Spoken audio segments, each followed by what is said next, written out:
Sumainyo ang Panginoon. At sumaiyo rin. Ang mabuting balita ng Panginoon ayon kay San Lucas. Papuri sa iyo, Panginoon.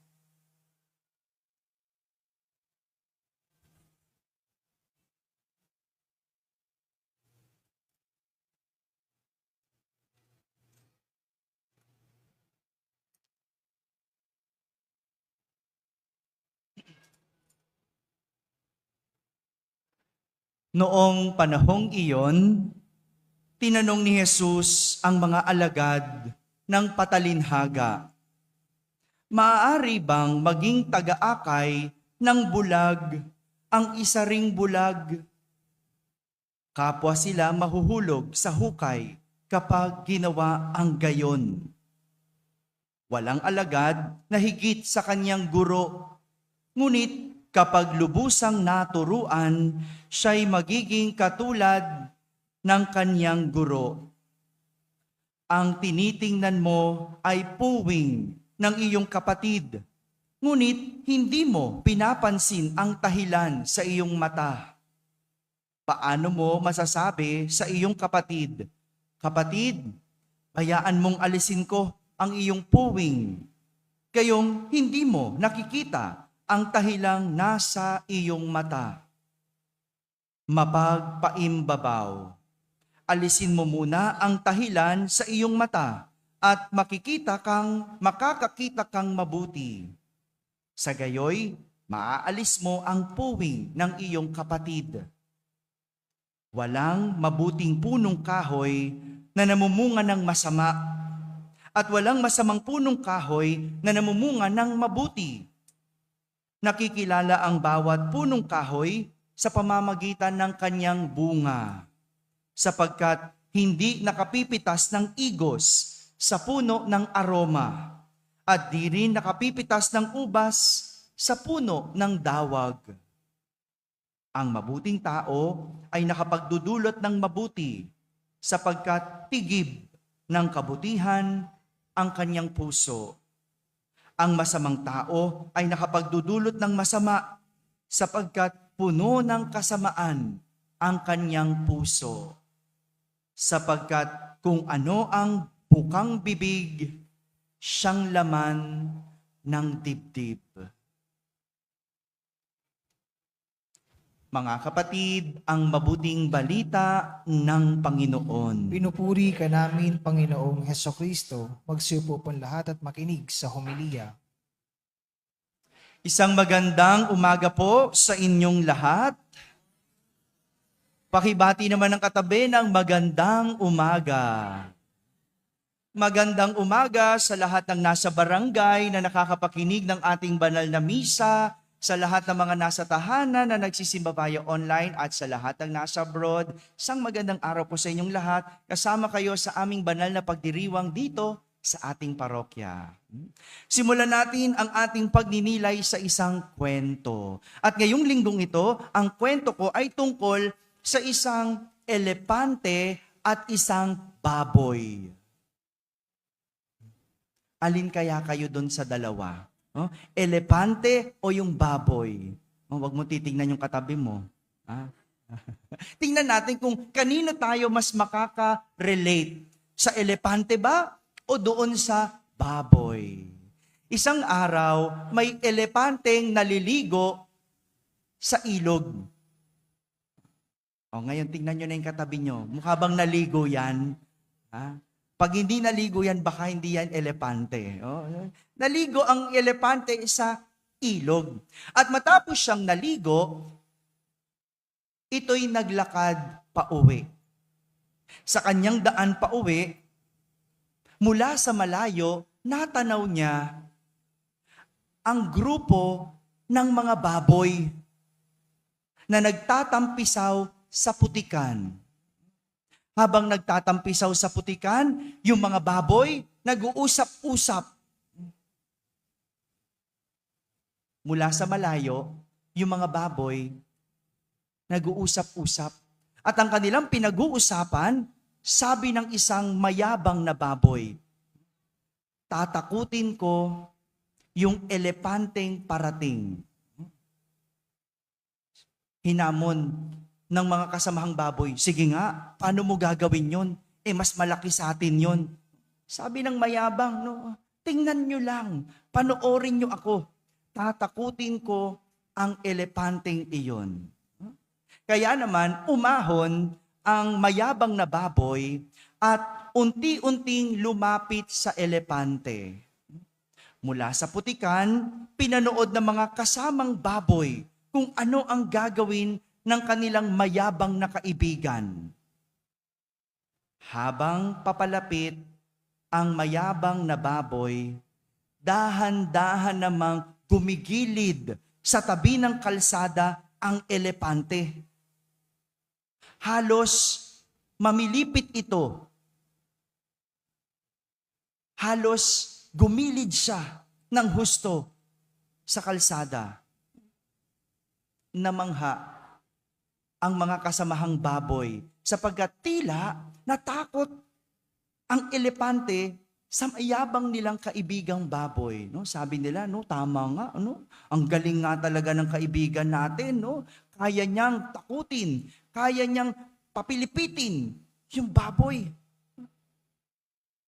Ang hindi alam ng elepante, siya ay pinapanood ng isang unggoy.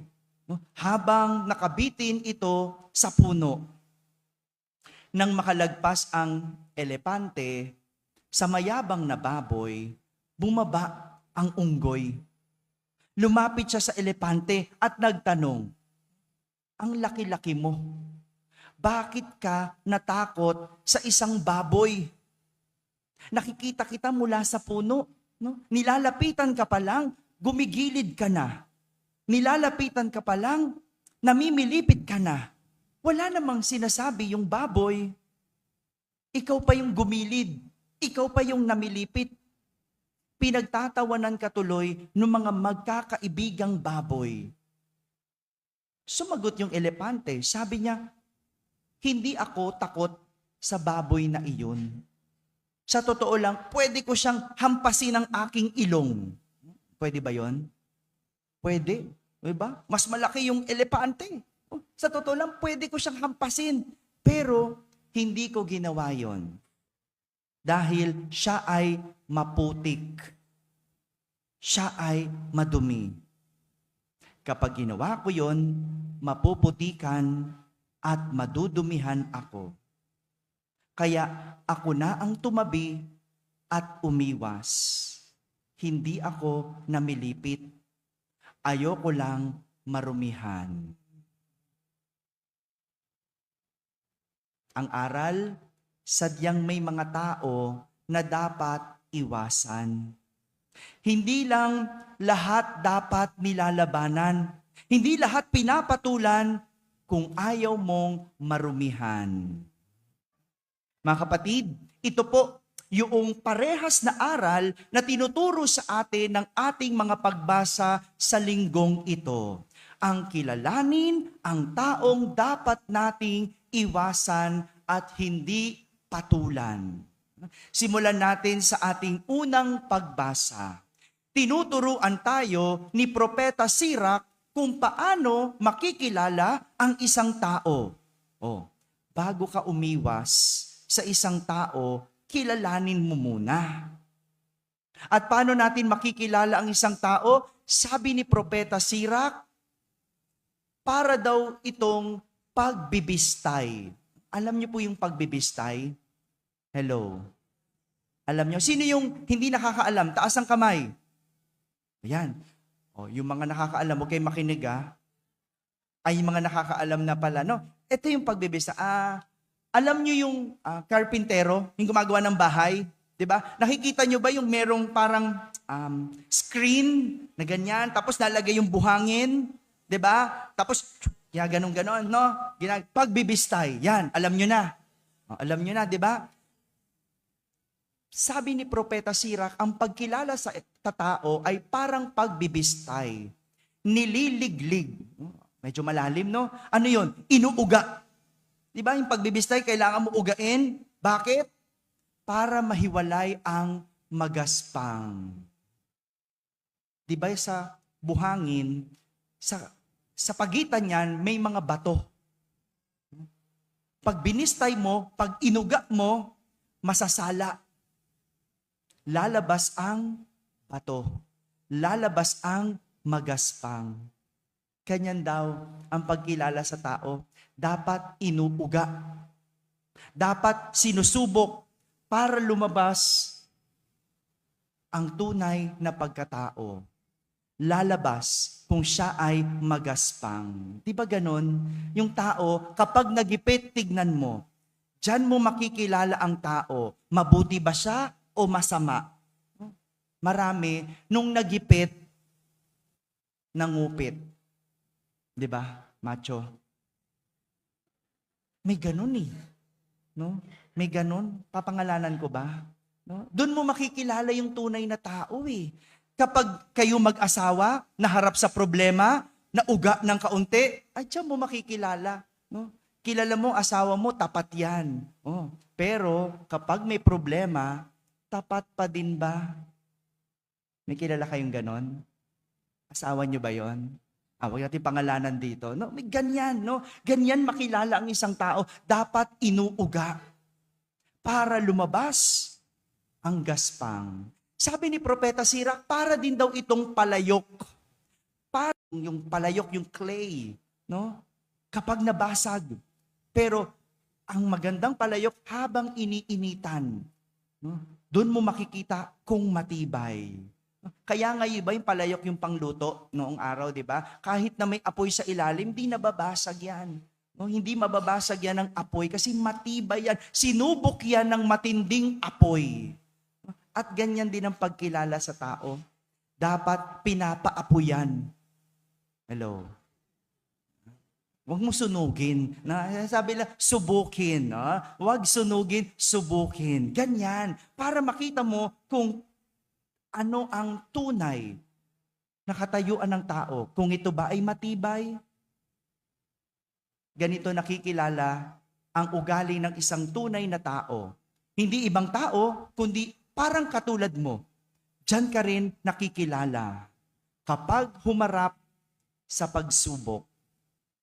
Samantala, sa ating ebanghelyo, makatalinhaga naman ang pagpapakita ni Jesus kung sino ang taong dapat iniiwasan. Tatlong klase ng tao dapat iwasan. Sabi ni Jesus, una, isang bulag na umaakay ng isa pang bulag. Malinaw po ba yon? Hello? Malabo? Malinaw na sinasabi, kung ikaw ay bulag, pwede ka bang mag-akay ng isa pang bulag? Hello? Hindi. Bakit? Bakit? Kasi parehas kayong matutumba. Tama? Parehas kayong maliligaw. Parehas kayong mahuhulog. Parehas kayong magkakamali. Kasi hindi ka nakakakita. Wala itong pinagkaiba sa taong walang alam pero nagtuturo. May kilala kayong ganon? Yung wala namang alam pero nagdudunong-dunungan. May kilala kayong ganon? Hello? Ako may kilala akong ganon eh. No? Ang galing magturo. Galing-galing. Pero sa sarili niya, hindi mo naman makita. No? Walang alam. Walang alam yun. Nagdudunong-dunungan lang. O ito, baka ito, kilala nyo na to. Parang ganito lang din yan. Wala yung pinagkaiba sa isang politikong wala namang nagagawa, pero kumakandidato. O, may kilala na kayo? Yan, dyan tayo magaling eh, no? Ang gagaling, no? Pangalanan natin? Hindi, kilala nyo naman. Binoto nyo pa nga. Yan. Ganun yun. Bulag na nag-aakay ng bulag. Yan yung mga taong dapat nating iniiwasan. Malapit ng eleksyon, baka naman pag naabutan ka lang, kahit bulag, no, iboboto. Yan tayo diyan tayo magaling no? Unang taong dapat iwasan, bulag na nag-aakay ng bulag. Bakit? Pare-parehas tayong mahuhulog. Pare-parehas tayong mawawala. Pare-parehas tayong mapapasama. Pangalawang katangian o pangalawang klase ng tao na dapat iwasan, yung pumupuna ng puwing ng iba, gayong sariling tahilan hindi nakikita. Alam niyo po yung puwing? Hello. Ano example ng puwing? Yung alikabok, no? Alikabok, puwing, no? Yan. No? Alam niyo po yung tahilan. Okay. Sa English, wooden beam. Sa Tagalog, tabla. Alam niyo ba yung tabla?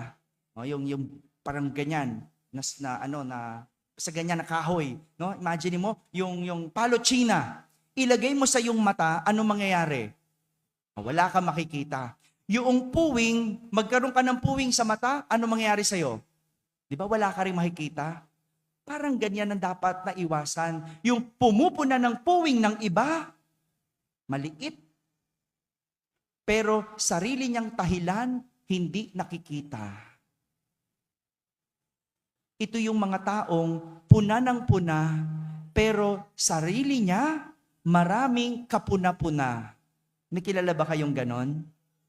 Dami, no? Yung ang galing-galing mamuna, ang galing-galing mamintas, pero marami rin namang kapintasan, no? Kung makapintas ng ilong ng iba, no? Parang yung ilong niya, hindi airport. 'Di ba? No, ganyan no? Marami yung kilalang ganyan, yung kapag nag-umpo ka na, no? 5 lang sila pero 10 ang kinatay. May kilala kayong ganon? No? Andito sila, andito 'yon. Kilala ko 'tong mga 'to, pag nag-umpo ka na 'to, nako. Sigurado perfect yung mga yan Yeah? Yan yung mga magaganda lang, no? Pag nakita mo, no? May ganon No? Iwasan mo yung taong ganon. Yung ang galing mamuna, pero yung sarili niyang puwing, hindi niya nakikita. No? Ang galing magpuna ng mali, pero yung sarili niyang mali, hindi niya makita, hindi niya matanggap. No? Yung mga taong ganyan, perfect. No? Tingnan mo sila, tanong mo, perfect ka? No? Pag may nakita kayo nag-umpukan dyan, no? Tapos ang hina-hina ng boses, no? Tapos nakatingin sa'yo, alam mo na. No? Sabi mo, ayan na yung mga perfect. Yan. No? Ganyan Ganyan. Pero digital na rin ngayon yung ganyan. No? 5 lang sa GC, 20 ang kinatay. Kaya huwag kang magli-live sa GC, no? Susunod kang makakatay. No? Layuan yung ganyang tao. Yung mahilig mamuna, pero sarili niyang tahilan, hindi nakikita. Pangatlong klase ng tao na dapat iwasan, yung may bungang masama. Kapag sinabing bunga, dapat ito ay maganda, hindi pangit. Kung makinis, dapat hindi magaspang. Di ba pag bumili tayo ng prutas, di ba? Pag yung mansanas may butas, binibili nyo ba? Hindi. Kapag ang prutas dapat makinis pero magaspang, binibili nyo ba? Hindi, di ba? Ginaganon nyo pa nga sa mga pisngi ninyo, inaamoy pa. No? Pinipili natin kasi walang taong gustong bulok na bunga. Walang tao. Pinipili natin ang magandang bunga. Kaya nga, sa pagpili, dapat kinikilatis. Sa panahon ngayon, hindi lahat ng makinis, maganda. Hindi lahat ng mukhang matamis. Kaya kailangan mong kilatisin mabuti. Yung iba, makinis sa labas, pero maasim, mapait, mapakla. No? Uso na ngayon yun No? Kasi sa panlabas tayo tumitingin. No? Sa panlabas. Kaya madalas tayong naloloko. Kaya tayo naloloko kasi sa panlabas tayo tumitingin. Subukin mo muna. Ugain mo. Ligligin mo. Painitan mo para makilala mo ang tunay na bunga. Mga kapatid, sadyang sa mundo may mga masasama. Kabilang na tayo. Huwag tayo magturo. Tingnan natin ang ating sarili. Kilatisin ang sarili. Tayo ba yung elepante o tayo yung baboy? Maging matalas sa pagkilala ng tao at ng sarili para malaman mo kung sino ang dapat iwasan, sino ang dapat layuan, sino ang dapat hindi patulan. Dahil kung hindi, pwede kang mahawa at ang masakit, pwede kang mapasama. Amen? Amen.